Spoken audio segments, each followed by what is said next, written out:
Hey folks, and welcome to this video. Today we're going to talk a little bit about ASR. A lot of questions coming in about how it's doing, what's going on, and I just wanted to give everyone a bit of an update. So ASR is alive and strong. It was actually going to be my focus in 2024.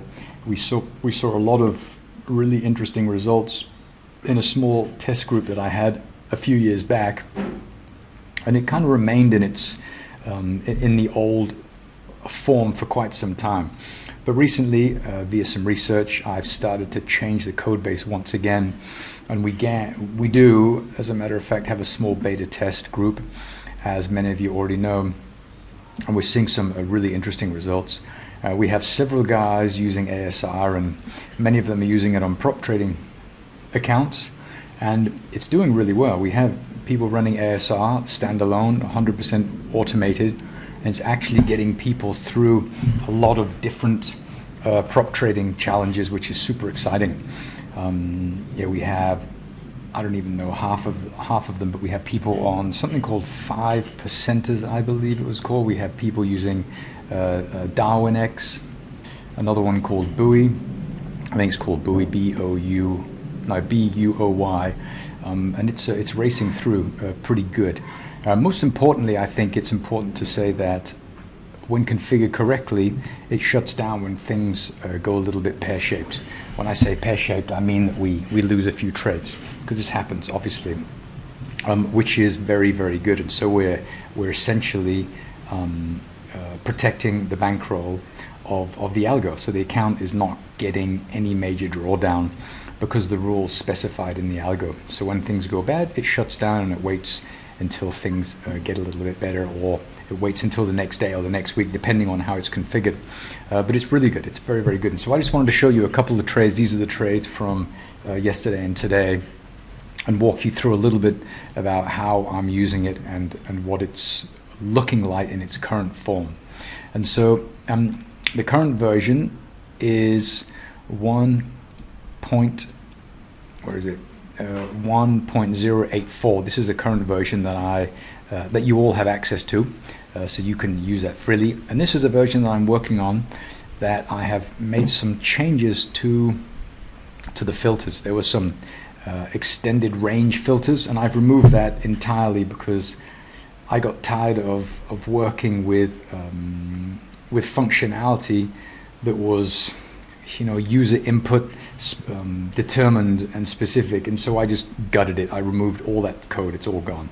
So what I'm doing now instead is I've added something called enable histogram alignment. And so what it's doing now is it's looking at the histogram on let's say on this one. This is the minimum time frame and this is the maximum time frame. So what it's looking at, it's looking for something like this on the 1 hour chart. When it sees that, it'll go to the 4 hour chart, which is one greater, and it'll look for something similar. And in doing this, you get some really remarkable trades. We've seen very many examples of this. At least I have, because I'm the only one testing it currently. But we're normally getting in at the bottoms like this, that look like this, where the histogram looks like it does here. And then prices just tend to move. And so currently the configuration is that we're risking $3 to get $1, but we're seeing, as a matter of fact, that if we're risking 3, I mean, we're easily able to get 2, 3, 4, and sometimes even more than that. And so this is something that I'm currently working on, and this was actually my ambition for combining the longer time frame with the shorter time frame, because you know that when the longer time frame finishes a cycle, you know that it tends to move. And so just to give you a visual representation of that, if you have a longer term cycle that looks like this, here's the 0 line, this is the beginning of a bull cycle, here's the end of the bull cycle. What we'll see typically is something like this, where the smaller time frames will do this. I've talked about this 100 times. I remember drawing this many times. It looks like that. So what we want to do, instead of looking at a time when, for example, if we want to buy where the histogram is very negative, we want to make sure that the histogram is very negative on this time frame and this time frame.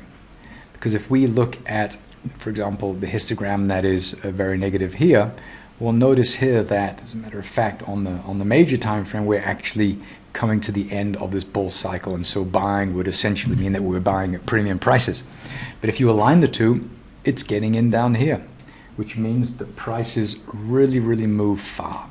And this is my whole ambition with version 1.085, and so far it's looking really good. Okay, let me show you a couple of the examples that we have from the past couple of days. It's only been running yesterday and today. This is 100% autopilot, which is exciting. So here, if we just click this on the chart quickly, it bought down here, as you can see. This is actually the chart we just had. It bought down here, right here, when things started to turn. And did that just down here as well. And so again, this is just a beautiful alignment. I think that we could probably expect prices to wriggle up a little bit at least. We have a look at this one here. A similar situation where we have the histograms line once again. The longer term is low, it's very negative. The shorter term was negative here, so it bought here, and the price of this went. And we had the target here, but it went twice that, at least twice that, maybe 3 times that, because this is essentially, the stop would be around right here, which is 3 times. This is 1 times, 2 times, 3 times. So we would have had a 1-to-1 risk to reward on that trade as well. And I think that prices are probably going to continue to move higher from here. If we look at this one here, again, a similar kind of situation where we have the bottom lining up beautifully here. We bought, where did we buy? We bought here. We got out of the trade right here. Very quickly, we came pretty close to the stop. Again, this is, if you saw the earlier symposium from today, prices often like to kind of accumulate at the extremes and then seek the bids, which drives prices higher. So that's what we're seeing here, which is why we need those wide stops, because this is very common behavior. We did not get stopped out, and as a matter of fact, prices kept going, and so we got out of the trade right here, but prices kept on going, and I think they're going to continue moving higher because we are beginning our bull cycle. Just here, we are currently down here, just here, and prices starting to turn around. We take this one here, here's another one where the exact same thing once more, where we got in just a really nice low price here, the entry, we got out right here, now prices are currently here. So this is a 1-to-1 risk reward on that as well. And then we had this trade here as well. Let's look at that one. These are just the few that we've had so far. Okay, so the algo got in. Where did it get in? Let me see where it got in. Okay, got in right there.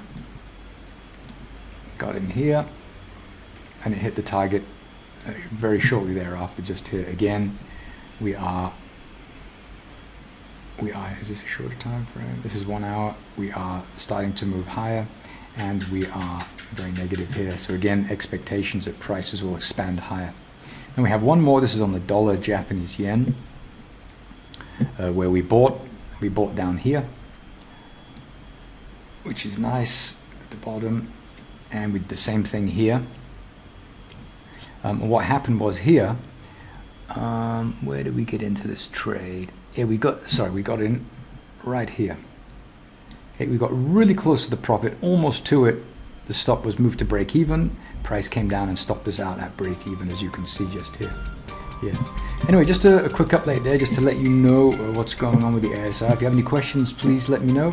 And thanks once again for watching.